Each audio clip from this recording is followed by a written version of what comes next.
welcome to another edition of After the Whistle, Wednesday, December 8th. And guess what, ladies and gentlemen? It's this guy's birthday.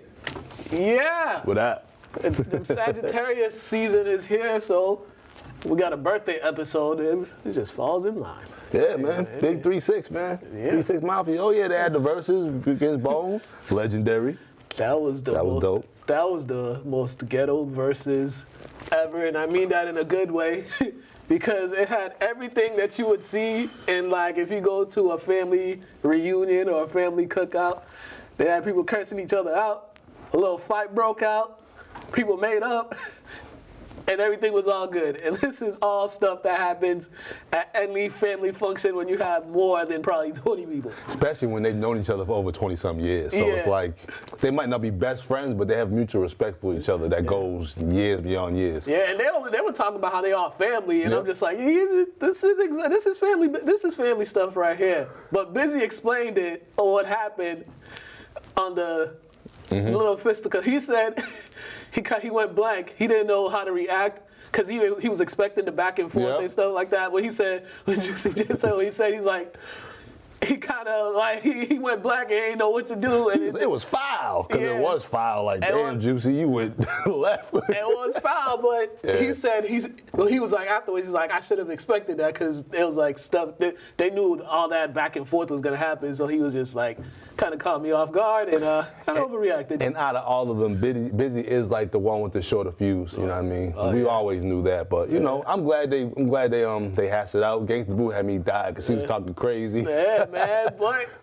but that's what family do. That's what family does. They just all. but it was pretty hilarious. You know what was dope about the verses though? Like, you saw Bone's category and how they were just more than just rappers.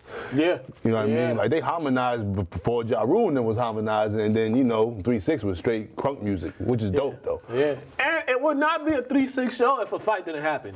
Because these guys I think they were banned, like they had a few songs banned.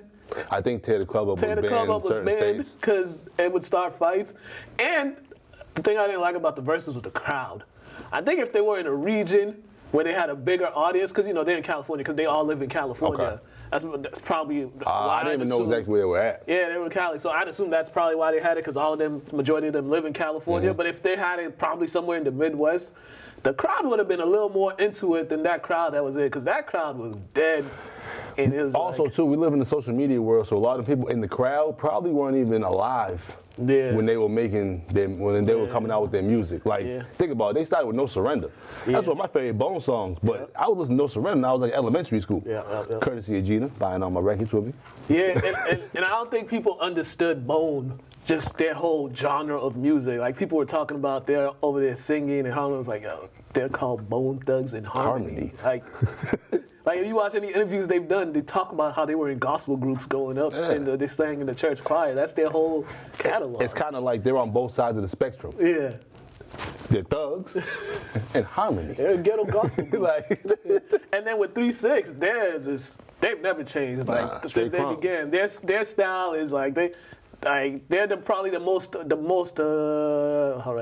most sampled group, hip hop group in history, because their category is so deep that a lot of people are sampling them now. So if you didn't watch the verses, go watch it. Yeah, definitely check it out. On YouTube. We'll get into some other stuff, but let's talk about this NFL game that happened on Monday night, where it was 1945 football on one end, and then the Bills, they don't know what they was doing, but man, I don't know if you found this hilarious, but I just found it hilarious that the Patriots got away with throwing the ball 3 times in an entire game and won the game.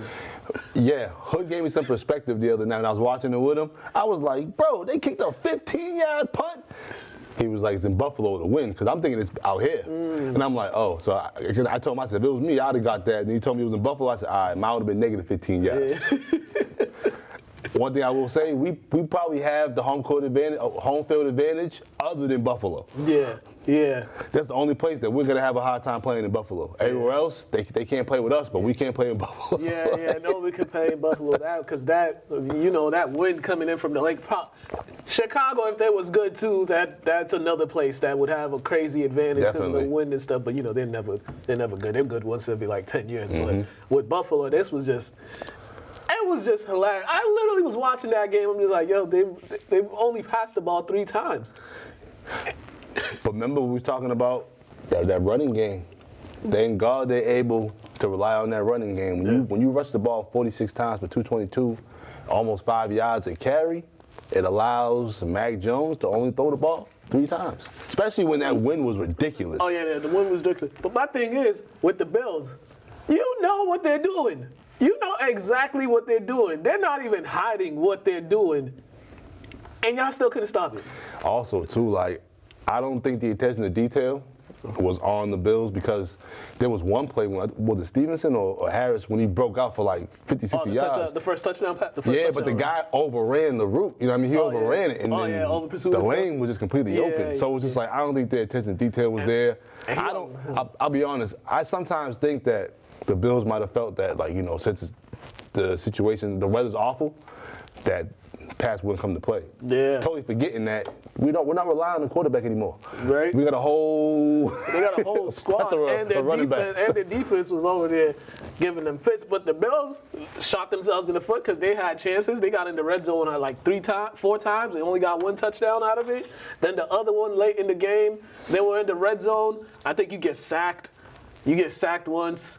I think there was an offsides, and then there was another side. It was just a whole bunch of dumb stuff that they did at the end. So it's like you guys had ample opportunities to win this game, and then at the end, even the last play, he had to do it wide open. And I don't know, he like legit just threw it to the Pats defender. It seems like a couple of these teams that are making strides to improve the franchise, they're fighting against success. They're trying to go back, like the Browns and the Bills. They're kind of resorting back to what they once were. Man, and did you see those 2 Bills defenders after they were asked? They told the reporter the question was disrespectful about them not being able to stop the run. They got all in their feelings about it and stuff. If I was a reporter, my follow-up question would have been even more rude to them, because I'm just like, so is that a yes or no that you're embarrassed that you couldn't stop the run? You couldn't stop the run. 222 yards. And you knew they were running it? Come on now. I'll be honest, they should have had the whole defense at the press table. Because it ain't just on them 2. There's a whole line that lets the guys go. And then they got to rely on them to pick up the slack. Like, come on. Yeah, now the Patriots are 9-4. Number 1 seed in the AFC right now. They got another big one coming up against the Colts. This is going to be another big one, a good team now. But we got to look at, I put this out. Saban and Bill Belichick, they need to do a press conference and tell everybody they need to put some respect on their names, because, you know, everybody was doubting Belichick after what happened last year. But if you look at the totality of last year, 8 guys sat out because of COVID. You sign a quarterback late in the game, and then he gets COVID, and then he just looked done with an abysmal offense, and you still were able to win 7 games, and you were in mostly all the games. Like, you had a chance to win the majority of the games that you lost last year. So it's like everybody's looking at it because Brady won the Super Bowl, like he was falling off, but it was just like, no, he kind of was doing a great job despite the circumstances and the situation that he was in. I sometimes feel like everything that Cam brought to the team with, like, the publicity and all that, they just don't want it in New England just because they do well with guys that fly under the radar. Yeah. Granted, Brady was never like that, but I want to say the media put him in that in that position, but he kind of flew under the radar too. Kind of chill, humble guy. Yeah, and offense last year was just abysmal. Like it was abysmal. But also too, I kind of mean, like, in regards to, like, you got a guy that's so talented. It's like they don't know how to pull more talent out of a guy that's so talented. They can pull more out of guys that aren't as talented. You know what I mean? And then it was just worse because he's like entering the post-injury part of his career, coming off 2 major injuries, shoulder and foot. So it's just like kind of like we're trying to reconstruct the quarterback that hasn't played a full season in 2 years. And they didn't even give him the time. Yeah. So, but you know, hey, 9-4 right now. They're looking at that number 1 seed. So, this is going to be a big one with the Colts, because the Colts, despite their record, they're actually a really good all-around team. So we'll get to the Colts Yeah, we won't get to the Colts Next week. Yeah. But overall, the Colts are really good teams. So the game in Indy is going to be interesting. The other team that's also vying for that number 1 spot is the Chiefs. And we was talking about how trash their defense was earlier in the season, but I don't know what happened. They seem to have been able to get it together, and I think they've racked off 5 in a row right now or something like that. And they're the number 2 seed right now. And hey, their offense didn't do much, but it don't matter. It's about time their defense helped the offense out because the offense was holding it down for so long. Remember, for the past couple of years, you've been saying D4 need to get his hands. So, they've been relying on that offense for too long. Yeah. And, you said it before, some quarterbacks just have tough seasons. Yeah. This is a season that Mahomes is thrown into almost every game. He just having. It's also crazy. Well, they said majority of those interceptions weren't his fault. The tip goes the receivers have dropped it, or it comes off the receiver's hands, and it's just. Well, it's one of those my things. coach always said to me in college, if you throw a pass to somebody we can't catch it, that's on you. So tip or not, that's on him. So thank God that the defense is coming around just because they've been relying so much on the offense for the past 2 or 3 years. Yeah, especially early on in this season when the offense was getting 40 points just to be able to win games. Defense, they got it together, and it was a good win for them to just keep them in that hunt for that number 1 seed. And it's also this is one of those teams where you're looking at them, you're like, oh yeah, they're not as good as they were, but then you got to realize these guys get into the playoffs. They're still that team. They're still a team that's been in the AFC Championship game and back-to-back Super Bowls. So it's you may think that they're falling off, but all right, you go over there in the playoffs at Arrowhead, you're gonna be thinking otherwise. Yeah, and I think a little boredom. I think when you're so good every year, it's like what they know they're going to the playoffs regardless, and they know at some point in the season they always turn around. Yeah. As you see, they won 4 or 5 straight. And they're also getting their guys back. They're also getting a lot of their guys back that's been out. But they were balanced in this one: 29 passes, 24 rushes. Defense got a defensive touchdown. So they got a lot of things to build on in this. And people just want to overreact, and they're just trying to make the claim that Mahomes isn't good, because one thing when you've been great for so long, it's you're not allowed to not even have a bad season. If you're not having a great season like you were the past 2 years, it's okay, he's falling off. It's look how they treat LeBron and Westbrook. Granted, we're off topic in regards to sport, but they're triple-double machines. Growing up, a triple-double was rare for us. Now, as people expect that, not realizing it's hard to do. Granted, the way the sport has changed, it's a little easier, but it's still hard to get a triple-double. Yeah. But, people expect greatness, and once they get used to it, they expect more. Yeah. So, the Chiefs have racked off 5 in a row, and they got the reeling Raiders coming into Arrowhead, and then, they're finishing off at Chargers, Steelers, Bengals, Broncos. So, they could finish the season off on a winning streak, looking at their schedule. They probably will. Yeah, they probably will, and then we're all just going to be like, oh, okay, they're not the team that we all assumed that they weren't, because people swear they've fallen completely off the map, but that's just how it goes. All right, the Ravens and the Steelers rivalry game. This came down to the last play. I honestly have no issue with Jim Harbaugh, whichever Harbaugh is name. I have no issue with going for it for 2, because he probably was just like, I don't want to go to overtime. I want to get up out of here. And I don't blame him. It's probably cold out there. They're just tired. He's in Pittsburgh. Yeah, and they ran the perfect play, but it's just how do you not block T.J. Watt? Or how do you not even hit him? Just to knock him off. They just let him completely go free.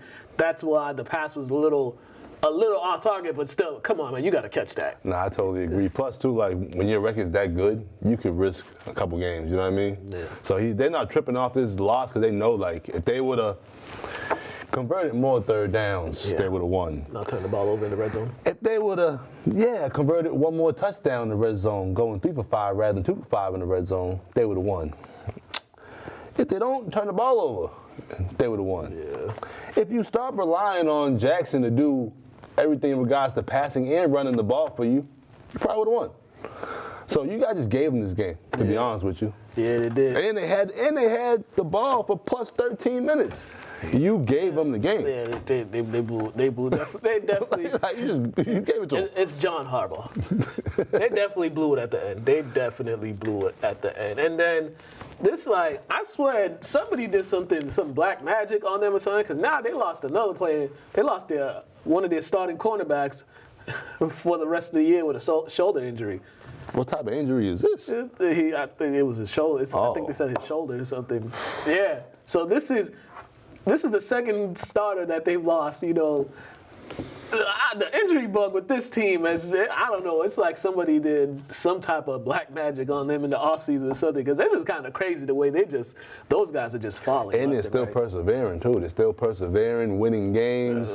Like the culture, I want to know what goes on like in practices in the locker room, because the coaches is great right now, like, because they're battle tested. Yeah, and it's like one guy's off, next man comes up and, you know, has to step in and step up. And for them to even have this, the 8-5, is that their record? Yeah, they were 9-4, right? 8-4. Yeah, for them to just have this record right now, it's like, it's nothing but a miracle. And that's why I was saying, like, him going for 2, he's probably like, you know what, who cares, bro? Yeah. Like, we lose this game, oh well, because we're already good, you know what I mean? Yeah, yeah, definitely. So, whew, man, but they got a lot to do to close out the season in the right way. All right, so there won't be a winless NFL season, another one for the Detroit Lions, because they pulled off. I don't know how they pulled this off. Well, I do know, because the Vikings, I have no idea what they were doing at all on that last play. Like, you're supposed to guard the goal line. Why is everybody in the end zone? The Vikings were not pillaging.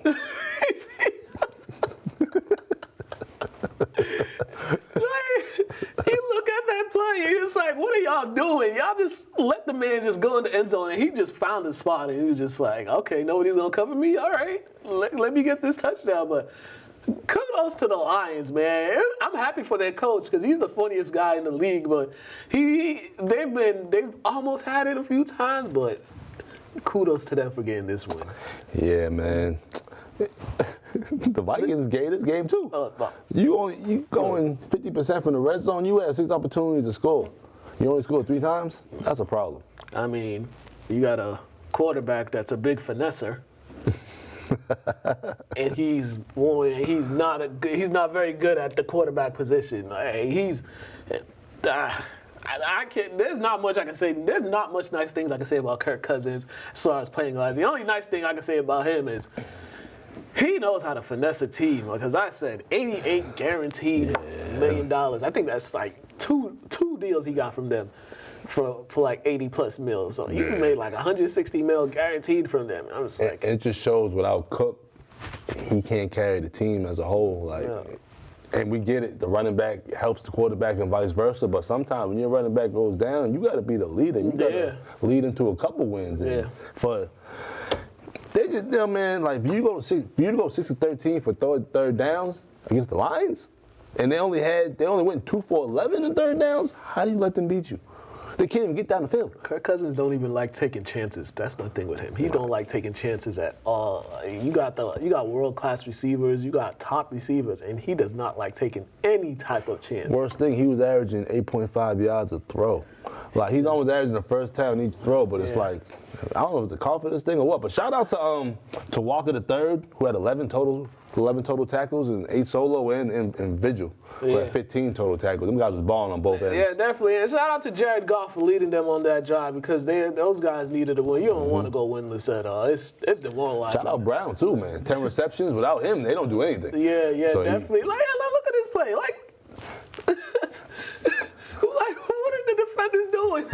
I think the Lions are so bad, the Vikings like, you know what, let's see them drop it. And it happened.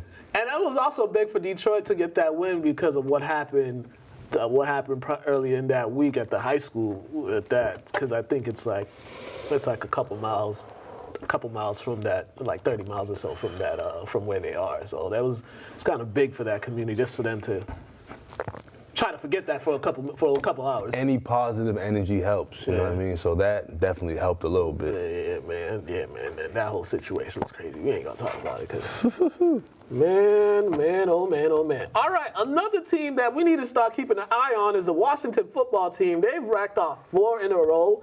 They're in the race. You know, they're keeping their eyes on the Cowboys for that AFC East. They got a matchup coming this week, and our guy Taylor Heineke Heineken. Yeah. Sorry, I can't pronounce your name correctly, Taylor, but man, he's really showing out. Yeah, he's balling definitely. Like for him to, I like how they're balanced. Yeah. Their defense. They have to. Their defense is solid. Now they're known for their defense. Yep. Heineke throws the ball 30 times and they rush it 30 times. Yep. That's the definition of balance. And the Raiders, man, they're looking like a wounded dog. Like, I get it. Like, they got some W's after the things that happened to them, like, in weeks that I was surprised that they even won. So, like, I'm impressed by how they're still competing. But, honestly, man, like... It's looking like it's starting to take a toll on them. Your coach, your head coach has got fired. You got guys, your best receivers are going to jail or whatever's happening. Like, your team's falling apart. Yeah. Your quarterback's still trying to be the best quarterback he can be, but it's just tough. Like, yeah, it's so hard to keep it together when there's just so much. You could only keep it together for so long with them. They're doing their best. They're definitely doing his best. And I love how that whole situation with John Gruden and the team that they were looking at was, the Washington football team. That whole thing just... Also, shout out to Dave with his 1990 shirt that he got out there. Yeah, man, that Saved by the Bell shirt, dope. Yeah, Dave just walked by and his shirt just caught my attention. But for Washington, it's a big one coming up to close the season because they got the Cowboys. They got the Cowboys coming up this week. They got the Cowboys twice in the next couple weeks. I mean, if they win out right now, they could take the AFC East because we're about to get into the Cowboys in a second. But the way they're playing and the way some of the other teams in the AFC East have been playing, these guys could definitely close it out. And as take cliche as it might sound, they say defense wins championships. Yeah. And that's the first thing they had was a solid defense. Yeah. They had to build around it, which that's what they're doing. Yeah, definitely. So, this game against the Cowboys is going to be definitely a big one. The Cowboys, they beat the Saints barely. I only brought this game because we need to talk about this whole Taysom Hill nonsense that the Saints were trying to pull on us to try to convince everybody that this guy is a real NFL starting quarterback. You threw 4 interceptions and I think 3 or 4 in the fourth quarter, and they were all, I think, consecutively. It was bad. It was bad, and the idea that they're just going to trot this guy out instead of a real quarterback, it just shows like how the coach has too much confidence in his system. It's kind of insulting to all the backups that are looking for opportunities. Mm-hmm. The guys that might have got cut. The third quarterbacks might have cut off certain teams, but he threw the ball 41 times, 4 intos, and he ran the ball 11 times. Like, who do they think this guy is? Tamar Waxy? And it's not like the Cowboys' defense is chopped liver. Like, these guys got some guys on their defense. I think Micah Hyde had like a couple sacks in this one. But the interceptions, it was just crazy because it was legit. He was just throwing it to the guys. My man, they got him doing stuff that Lamar does. That's why I call him Tamar Waxy. Like, bro, he got no business doing this. Like, you guys have a running game. Hand it off to your guys. Allow you to conserve some energy. But he's not even built to do all this. You know what I'm saying? Like, Lamar, he's conditioned to do all that. Like, that's what he does. Yeah. He's not built to do all this. This guy's like 6-7 years older than Lamar. Has he ever thrown the ball more than 35 times in a professional game? So why you got him throwing the ball 41? Maybe. Why you got him throwing the ball, period? I mean, he got to throw the ball. No, why do you have him under center? I'd rather put Trevor Siemian in there because I'd rather put him in there because I'm like, no, we're not about to do this. At least Trevor Siemian has won some games as a starting quarterback. This is true. Yo, remember, like, logic isn't the NFL's strongest suit, isn't it? His strong suit in regards to making decisions. They don't use much logic, as you can see, bro. Because we be stressing ourselves out about stuff that makes no sense to everybody, except for the NFL. Yeah. And the thing is, this was still a close game. It was like 20 to 10 for the longest time, and if they had a real quarterback in there, they would have had a chance to steal this game. But then, you throw a pick 6. And that pretty much was the difference in the game. And it's just like, and you're just looking at yourself, your season is going doop, doop, doop, doop, doop, doop, doop, doop, doop. I mean, once this dude got injured. Yeah, it was Winston. When Winston got injured, we knew it was a wrap, excuse me. Yeah, that's what happens when you don't put value on a solid backup quarterback. That's literally what happens. I mean, so. This is their first year without Breeze. Yep. They just didn't know what to do. I mean, They're so conditioned to having breeds. They legit. I don't understand it, but like they just didn't know what to do. They're thinking one quarterback's good enough. Like, you what? telling me? All right. We gonna go to this trailer right here. So check this trailer out. It's the Chopping Block podcast that I will be a guest on. I believe it comes out on the 13th. So my man Sherrod sent me the trailer. I told him I'll put it on the show because I got to show him love. So check this trailer out for the Chopping Block. And then we'll come back and talk a little college football. Not a lot, a little. There's a lot of racially insensitive media outlets. Let me say that. So those are still out there, and that just goes with the long line of history with who owns them, because a lot of the people behind the scenes are billion-dollar white guys. Hello, I'm Mukala Kabongo, live from Lynn, Massachusetts, and I'm on the Chopping Block at visceralchange.org.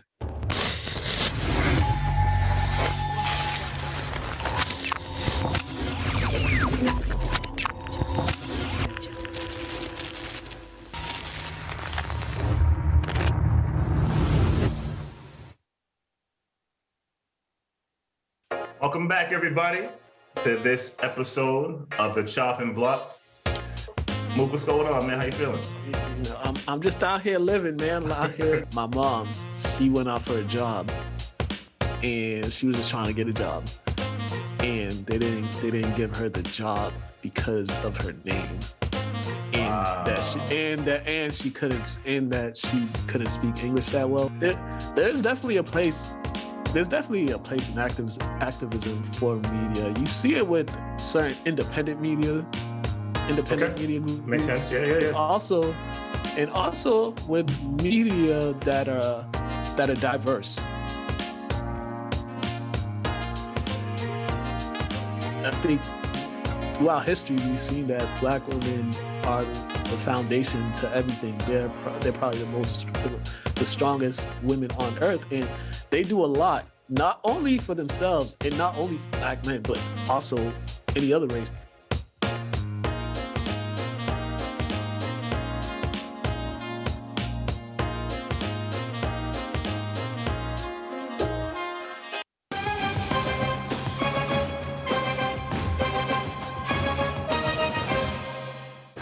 All right, make sure you check me out on the Chopping Block at Visceral Change with Sherrod. It goes up Monday. Great discussion. He still won't admit that play was a foul. He knows exactly what I'm talking about. It's a foul, but Sherrod, retired hooper, now educator, PhD, all that good stuff. So make sure you check that out. All right, college football playoffs is set. Alabama showed why they're still Alabama and why many people call the college football playoffs the Alabama Invitational. Yeah. Because so they'll be going up against Cincinnati, and good luck to Cincinnati because they're about to get a wake-up call. I ain't gonna lie, bro. That sounded like a whole different language you were just speaking now. You said Cincinnati, like, oh, what? They top 4 teams in the world? Yeah, Cincinnati's undefeated, so they're gonna play Alabama. But yeah, they're gonna realize that there's levels. There's levels when you've got to play multiple 5 stars on one team. And not even the ones on the bench, because Alabama got 5 stars that aren't even playing, so it might get ugly. I think that's dope, though. Remember we said it was a year or two ago when COVID happened that all the teams that were high-profile ranked, they should have been able just to go in the playoff and see what it's like to get demolished by these monsters that get recruited by these Power Fives. You're about to find out. Yeah, man. Yeah, it's gonna be bad. It is gonna be bad. And Bryce Young, this dude, he's had 2 weeks in it. He's pretty much gonna win the Heisman Trophy. Yeah, he's gonna win the Heisman. Like at the Iron Bowl, I don't know what Auburn was doing, but they pretty much gave that game away. They was winning the whole time, and I don't know what happened the last minute or so of that game, but they just gave that game away. And then what he did to the Georgia's defense, the supposed #1 defense in the nation, that boy fast. Yeah. I don't think many people that fast, but he fast. Yeah. And Georgia, everybody was counting them on because of their quarterback. You're not gonna win. You're not gonna beat Alabama with a quarterback named Stetson Bennett or something. I think that's his name, Stetson Bennett. I'll look it up right now. Look, he sound like he should be doing insurance or something on you, but Stetson Stetson Bennett. I'm not one to talk about names. I'm all with a capital T. But like Stetson? How do you even think of that name? Hey, man, I don't know, man. Stetson? Whatever. And the crazy part is they have a 5-star quarterback that's on their roster that probably, if he was in, they'd probably have a better chance of beating Alabama. But their coach, you know how that goes, man. Their coach be refusing for that loyalty. Like, this is the second time in a row. He had Justin Fields, and he chose Jake Fromm over Justin Fields. Oh, that's why Justin Fields went to Ohio State. He's an habitual. Yeah, habitual. He's an habitual. Yeah. This awful decision maker. Like, he gets everything right. Everywhere else, all the positions, he gets it right, except the quarterback. And it's not like he has to look far. All he gotta do is turn around and be like, okay, you, 5-star, please go in there. That's like doing everything right for your car, but you try to start your car with your house key.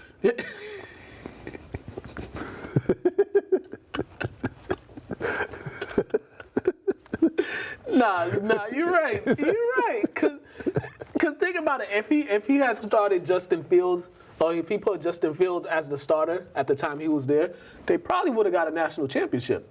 Yeah. Stetson Bennett is the name of the quarterback. I would have liked it better if his name was Stenson Benson. Yeah. I like that better. Yeah. But I don't know who that guy is anyway. Yeah, so he got another 6 foot, and Stetson Bennett is 5'11", $190. I'm digging him. And he's got a 6'4", 215-pound freshman quarterback that's waiting right there.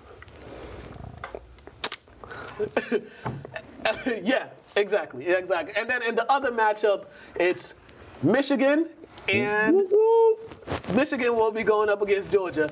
And this matchup is like old school matchup because Michigan's offense is old school smash mouth football. We're gonna run it down your throat a whole bunch of times. And I just like that Harbaugh's recruits are finally paying off. Yeah. You know what I mean? I only root for 2 teams. Well, it used to be Michigan State, but my cousin graduated. But the U and Michigan, baby. So I'm just happy to see one of the teams back in. And Michigan, I think they got like 9 mass guys on their team. Yeah.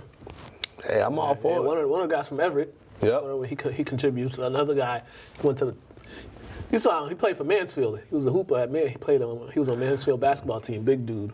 But he's over there. There's so many kids, bro. Those are the 2 that if you from Mass, you already know we support you, 100%. Yeah, definitely. So Michigan and Georgia, that probably is gonna be like a tighter matchup just because of the 2 styles that the team plays. I mean, they're both Power 5. Yeah, that too. And it's good for Michigan too. Michigan, they've needed this because finally beat Ohio State after 10 years. 10 years just sort of losing. It took you 10 years to be your rival. That got to be depressing. I was just about to say, that's depressing. That is depressing, man. But yeah, you can't even if I'm a Wolverine, I wouldn't even want to see silver and red anyway. Right, you got a whole like 5 6 classes that went winless against them. That's crazy. And you have to hold that for the rest of your life. Rest of your life. Ooh-wee. All right. Let's go into Athlete's Corner. All right, Athlete's Corner. We went to Lynn English and we talked to Alvin. Alvin, my guy. So check this Athlete's Corner out. We're going to come back.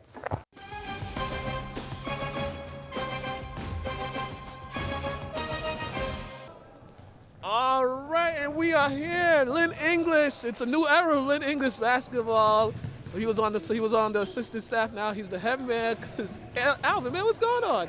Nothing much, man. Excited to get started with this new season with these group of guys. Very excited. It's basketball season. Yeah, man. And I know you've been doing a lot of speaking with them and watching them during the summer league. Now, how much more exciting is it that you could actually be in contact with them because you couldn't do so much. You could do only so much in the summertime. Yeah, I mean during those fall leagues you can't coach, right? So you're always itching to kind of get out there and get coaching these guys. And I'm very excited now that I'm able to kind of get in the gym and start putting in some work with these young guys. How is it with the transition as a first-year head coach? How's the process leading up to the season?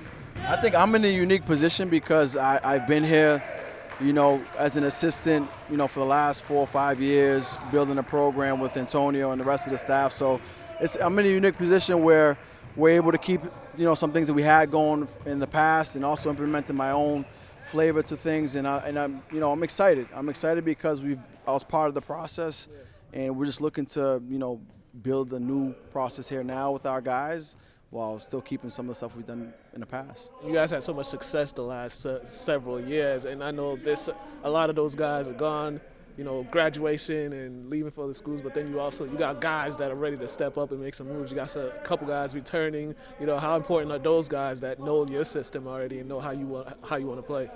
Yeah, I mean, a lot of our we have a lot of young guys coming in who are, going through things for the first time. A couple of our returning guys kind of got robbed with COVID and stuff, where we didn't have a freshman team last year during COVID. It was a limited season, so I think all coaches across the board are going through that learning curve now with a lot of these young guys that, we haven't been in the gym like we are now in about a year, right? So we're just trying to kind of, everything gets expedited, as far as expediting how we teach right now with these younger guys, and hoping that we're able to kind of guide them early and try to get off to a right start. Yeah, and now this is going to be a full GBL season in this GBL Conference League. There's some tough teams in it, but do you feel like your guys are prepared for that to take on that competition in the GBL? Yeah, I think we'll be prepared. I mean, that's the challenge now with the young guys that don't have much experience, is kind of how fast they're learning to what we're teaching them, right, on the fly, and making sure that our guys that understand our concepts on the defensive and offensive side of the court, going into this long season, we want to make sure that we prep them the best we can. Yeah, how much is it, as a former player and then going into on the bench and coaching, how much of yourself do you have to kind of step back and remember that you're not playing no more, you're teaching and not playing? How much of that do you have to kind of remember that? Because it just the competitiveness, it always comes in, knowing that when you were a former player, now you're doing this part. Yeah, I think that's the challenge that most coaches that were ex-players and played at high levels before, is kind of being able to teach the game without having to, do it, get out there and do it for them. That's the challenge, because sometimes you're itching because you see something. So what you try to do is sometimes show them physically. I think that's an advantage. I can show them physically as a coach, as a player, what I'm talking about and trying to teach, but also, what I'm seeing, sharing that knowledge as a player, so that, because I've been in their shoes before. I think that's an advantage, that we can have as a coaching staff as a whole. And I think, every coach always itches to get out there, right, and kind of show them. But, that's the challenge of making sure our guys understand, however way possible, that we can teach them. Yeah, a player of yours that's been making a lot of noise during the summer as far as playing AAU, travel team, and also the leagues, is Tyrese. He's going to take on a big role this season. And how do you feel that he's ready for it? Because there's been a lot of hype around him, rightfully so, because of the work he put in. How do you feel like he's ready for this? Tyrese is a gym rat. I think he's our leader. He's a phenomenal player. The challenge with him, we want to make sure we continue that, right? He's going to draw a lot of attention this year. We understand that, but he's put that work in. That comes with the territory. We're very excited. I'm very excited to coach him. I think he's an excellent player, and he's going to definitely help us this year. And how much easier is it to have the staff that you have? How much easier when you have a staff that on a personal level to help you on the coaching side? How much easier is that, as far as takes a lot of pressure off you as the head coach? Yeah, I think in anything you do, not just coaching, the people you have around you have to be able to trust them. You got to be able to work as a team, got to be able to communicate. And that's what I'm able to do with my staff here. They complement everything, they help, they make your life easier, right? And you have to be able to trust them, and I trust my staff. They definitely, that's why they're on here with me, and I'm very excited to have them with me along this ride. Yeah. What is it, for those that don't know how your style is or how this team is going to look? What is it that people should know about this team as far as how they're going to play? I mean, I'm a defensive-minded coach, very detail-oriented. I think the identity of the team, was to be determined. We want to make sure that's going to come here in the upcoming weeks. Now that we're wrapping up tryouts, we'll be able to get in practice. So I guess that answer's coming later, but we're definitely a group that we're going to work hard. I'm a person that prides myself on my work ethic. So playing hard is one of the things that's non-negotiable over here. Definitely, and also as schedule-wise, you guys got, for the first end of your schedule, got a lot of home games, and then like the back end is a lot of road games. Is that just how it is in the schedule making? I think that's just how things fell. I mean, starting off at home, you hope you know, in any sport, you want to make sure that you protect your home court and you go win games on the road. I think that's a good way for our young group to get going early.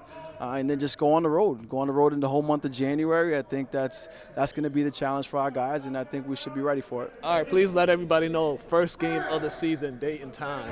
First game of the season, December 14th, home against Chelsea. December 14th here at Chelsea, 7 o'clock? 7 o'clock. 7 o'clock. We'll be here. I'll be here. Make sure you're here too. All right, Alvin, man. Appreciate it. Thanks, man. Appreciate it. All right, man. Have a good one, ladies and gentlemen.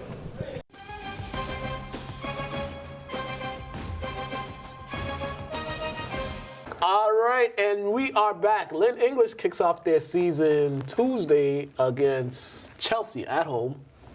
First home game of the season. Lynn Tech kicks their season off Tuesday as well. I think it's a 5 or 5:30 home. I forget who they play, but it's home. St. Mary's kicks their season off in Beverly. That's one of your former St. Mary's guys who coaches Beverly. Oh, Matt, my guy, Matt Karakutis. Yeah, Beverly's a team to watch. He's changing the culture. He's from Peabody, but he's changing the culture of Beverly though. I've always liked Matt. When I play, I tell people Matt was probably my favorite teammate. Yeah. Because he could hoop. Yeah. Like he did everything. Like he had triple-double couple games. Like he could play. Yeah. So Beverly is one of the teams that's been said to keep an eye on. St. Mary's also they're a team to keep an eye on in Division III that they talked about because they got a lot of guys. I mean, as they should be. Yeah, Ali's been making noise throughout the summer and stuff. So he's senior year. He's poised to have a big year. And then Henry too. He's back because he tore his ACL. Okay. I think the second game last year he tore his ACL. And they was telling me he had a wrist injury the year before that sidelined him, and then he had that. So it's like, yeah. And you know what they say in the wintertime? When the season starts, winning gonna ask what you do all summer. Yep. Pretty much. Also talking to Alvin.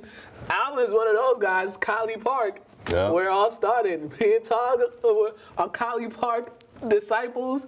Alvin is one of those. If you guys weren't at Colley Park in those late 90s, early 2000s, Y'all don't know real hoop. Y'all know real basketball. And we was everywhere. You was never there. Yeah, that was the trenches. We was there from the time the sun went up to the time the sun went down. I used to tell the kids, like, me, I used to, like, only child, I would sometimes put all-nighters playing video games. Yeah. But I'd go to the park from 7 to, like, 10 or 11. Yep. Sleep till, like, 4 or 5, and see y'all there. Yep. Yeah, that was a guarantee. You go to Colley Park, like, after 3 o'clock, you go there. Yeah. There's going to be people there. There's probably going to be a couple games in already, too. So packed. Adults on one side, kids on the other side. Packed. And if the adults were short and a shorter player and you were one of the kids that were nice enough and they liked you, they let you play with them. Yes. Pass them the ball. Don't do nothing else. Yes. That's kind of, how I got to know a lot of people, like, like Stevie, Big Jeff. Yeah. You know what I mean? A lot of them guys. Yeah, definitely. All right. We got some college. Let's go to some college basketball press conference. BC, they won their ACC opener against Notre Dame. Yeah, I'll be honest, that's dope, man. Because I'm sick of BC being the doormat of the ACC, bro. Yeah, that's dope. They slapped them around, like, slap them. Yeah, all right, dope. Check this out. I'm sorry. It's kicking in. I'm sorry. No, that's not that. Check this post-game conference out, and we're going to come back. Was you guys' ability to get good shots against their zone one of the reasons that helped them get so much offensive rebounds? Because it seemed like each time they got a good shot, one of your big guys was able to get an offensive rebound on the miss. Yeah, we knew that we were going to go to the zone. We talked about it the last 2 days. We hadn't seen zone yet this year. The first time we really seen zone. We prepared for zone, but seeing it and preparing for it are two different things. So as you go through a season, you have to get some reps. Now I can go watch film and say, hey, here's what we did, here's what we can improve on. But we got good shots against it, but we just didn't make them. But our bigs were there for rebound positioning, and we were able to stick it back in or get a foul. So anytime you play against the zone, if you can get fouls and a couple layups, that's pretty effective. You don't always have to shoot threes. You can get fouls and layups, and that's pretty effective. So I thought we did a good job against the zone and maybe the 8 or 10 possessions that they played. But obviously we got to keep working on our zone off. You guys really punished them on the boards and also inside. You know, was that something that you guys just saw early on that you guys could had the advantage? Yeah, me and QP, we knew we had to go after that. We saw that we had that advantage, and like I said, they weren't calling any ticky-tack fouls. Like, you know, there's some games where you get into the body once and they flop, and then it's an offensive foul. So the second we saw it wasn't that type of game, and we knew we had to take advantage of that. Kamal, can you guys talk about your team defense? You guys held them 8 for 28 from the three-point line. You just talk about the team defense you guys played. We knew coming into this game they had, multiple shooters around the perimeter. 23, 5, and, a couple other people. We knew that was one of the main ways that they was going to score. We emphasized in practice when we was doing, team versus the scout, that they was looking to, drive and kick, not driving, layup or dump down to the big. It was drive, kick, three, all that, and offensive rebounds. And, James played a big role in that, rebounding category, 13 rebounds. We got to help him out down there.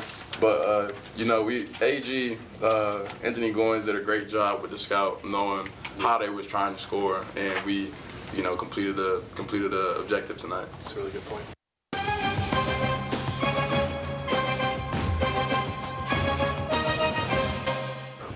Like snow. All right, and we are back. Man, BC, they got some time off. They're back on the court Saturday. They're going to St. Louis, and then they come back home on Monday when they take on Albany. Man, I just like watching it. This is a fun team to watch and cover. Man, that coach like a real one. What's his name? You say Earl Grant? Coach Earl Grant, yeah, man. Yo, whenever you come to Lynn, man, go see Dre. I see you like to have your hair legit. Yeah, this dude here, man. Coach Earl Grant. He's a good coach. He likes to get the most. That's him. You can see that. That's him after every win. He's always excited, jumping around. I mean, he got a headline. Some of these coaches looking crazy on the sideline. He got a fade. I know he bout it. He a hooper for real. Hoopers, we got to look good on the court. So if you a coach and you looking crazy, I know you don't hoop. Sorry. Like, it's what it is.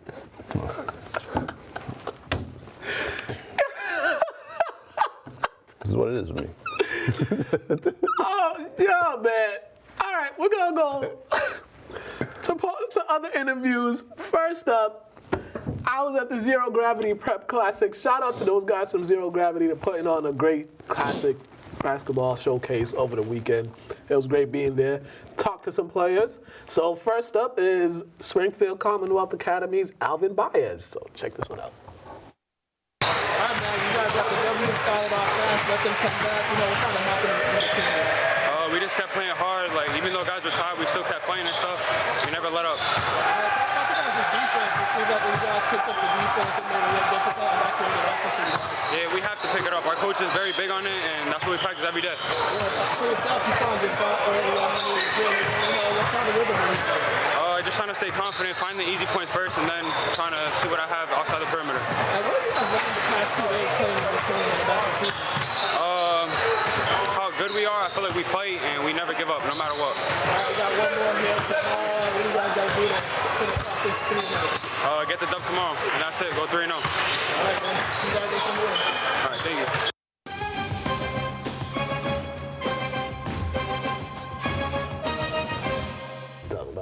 All right, and we are back. Yeah, Antonio and his team, man, they're figuring out how to play together. And once they really lock in, and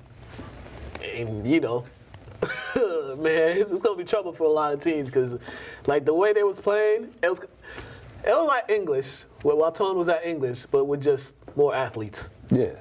That's what prep school is. Yeah. It's dogs. Yeah. And for you parents that are finally seeing what I've been talking about them guys, yeah, you see what I'm talking about. Now you see. Case in point, our next interview, Kyle Filipowski, 6'10", can shoot, can dribble, and he's committed to Duke. Check this out.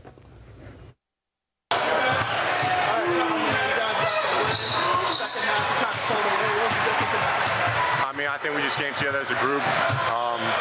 It was a physical game, threw it out, but we just had to keep playing our game, not let them get in our heads, not worry about the rest we're saying. So, we got a tight-knit group, and no one can really beat us with how close we are.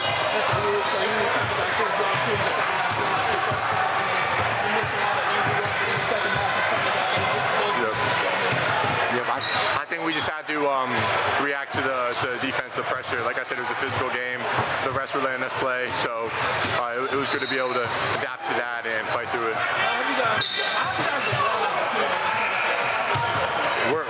We're looking to be one of the best teams in the NEPSAC, without a doubt. I think we got a really special group. Four of us have been together for 3 years now.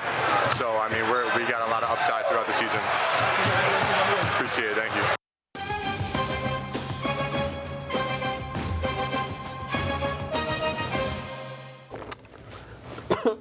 Yeah, Kyle is tough. I saw why Duke wanted him, because, woo, man.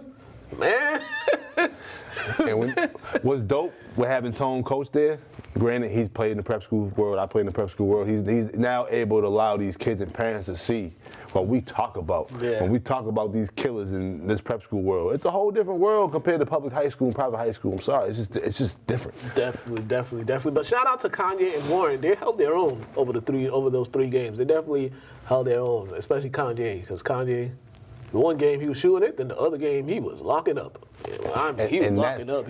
And that's when you know what level you're on. When you leave home and go play against some real competition. Yeah. When you beat up on your friends, you're just as good as those bums. All right. Next up, we got Cushing Academy. What's Cushing? Is it in Brockton or around that area? It's in Mass. I visited Cushing. I forgot exactly where. That's the first time I heard him call a sub a hoagie. And I was like, what, dude? Kevin Bradley went there. Check this out. We got Cushing Academy's Chase Ross after the game. Check this out. I know you guys got the W. Seemed like your athleticism really gave them issues. Yes, sir. It did. I mean, we just stayed humble and we got it done. Play defense. That's where we started. Offensively, you guys are moving the ball around. You guys have a lot of good books, and you guys are knocking them down too. Yes, sir. Well, I mean, hey, it's thanks to James Premier. The sets he runs, we just run them and make them play. So it's just up to him. What got you going on this? Honestly, just my defense. I mean, my ball pressure just got leak outs, and then just getting down and going to score. I mean, what's this team ceiling? What's moving forward? I think we can be NEPSAC championships. I mean, honestly, we got it. I mean, we got it all. We got no holes in our defense. All right, man. Congratulations. Thank you. This is that guy right here. Never forget it. Chase Ross.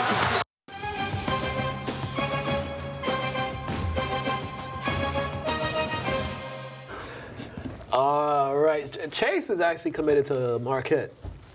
I just found all this out like the other day from social media because the video I posted, the comments and stuff. I was like, so I was learning a lot the past couple of days by some of those players I watched a couple of days. There was another kid who went to Fort Erie. He was the most outstanding player of the whole thing. He had some games. That's dope, man. That's dope, man. All right, and the last one is Amadou Diallo from Bridgeton Academy in Connecticut. Shout out Bridgeton. Yeah, check this one out. This is another one. I went to Canterbury and studied y'all.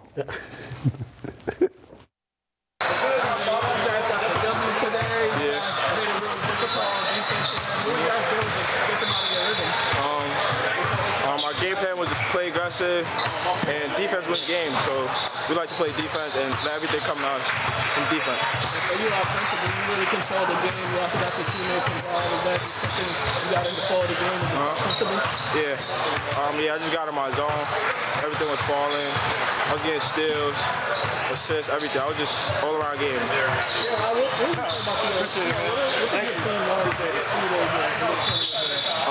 Just working together and playing defense, just playing together as a team. And moving forward, what are some things you're looking forward to that you guys are going to improve on as the season goes on?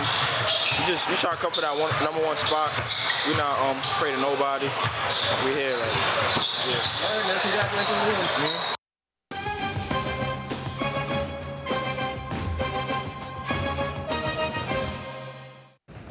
That's dope. All right, and we are back. All right, lastly, check out these highlights. This is Springfield Academy highlights, so check these out, and then we're going to come back with top plays and all that good stuff, because we over here having fun. Yeah, we are.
quickly before we get to the top plays, so I was at Northeastern yesterday watching them play UMass. So as I was calling, remember that scene in Coming to America? Yep. When Akeem was at the basketball game and he had no idea what was going on and he's just over there cheering? Now picture that scene, but with an Asian dude. Oh. And that's what I was next to yesterday. Because he was like 2 rows behind me as I was filming, and I had to hold my laughter in because this dude was just he was just cheering when he's not supposed to, screaming out defense when Northeastern's on offense. He goes to Northeastern too. It was the funniest thing ever, man. It was so hilarious, and the road you got the. So there was a lot of alums there. I was next to a UMass alum, and behind me was a Northeastern guy. So it was just like, man. Oh, they didn't do it like section? They didn't section it? Nah. I mean, I'm sure no fights are gonna happen. There was no fights. No, it was just them like they weren't yelling at each other. It was like yelling on the court at the players and stuff like that, like trying to cheer on the players and stuff like that. It was kind of hilarious. I thought they'd be talking trash to each other. No. It would have been more hilarious. I was gonna say, yeah, like that's what you're supposed to do. I thought. Yeah. NBA top 10 plays.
Oh my goodness, and we are back. Oh my gosh, this is NFL top 10 plays, and we're going to come back with our game picks for week 4 and week 13 of the NFL. I think it's week 13, whatever. Check out the top 10 plays. Let me figure this stuff out. I'm feeling it. I feel the dancing.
All right, and we are back. We gonna get to our game picks first. Last week, Todd went 9-5, and I went 8-6.